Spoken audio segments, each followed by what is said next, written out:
ni vizuri sana kujiangalia katika misingi ambayo unachotaka kukifikia. Hakikisha unapopita kwenye zile njia usije ukazizingatia baadaye.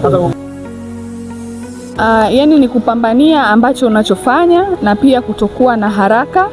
Unajua mabinti wengi sasa hivi tumekuwa na haraka ya maisha, tumekuwa tuna haraka ya kufanya vitu, ndio maana tunajikuta kama hivyo unavyosema mmonyoko wa maadili. Unajikuta unafanya vitu ambavyo baadaye vitakuletea shida na utajuta kuingia kwenye kile kitu ambacho ulichokuwa unataka kukifanya, kwa sababu kuna kitu umefanya ambacho kimekuvunjia heshima. Kwa hiyo ni kuwa na subira, ni kumuomba Mungu na kuwa mwangalifu kwenye kile unachokifanya. Yaani sana sana nadhani ni tamaa na pressure ya mafanikio. Ila uigizaji unalipa sana. Uigizaji unalipa kama ukiwa na consistency nzuri.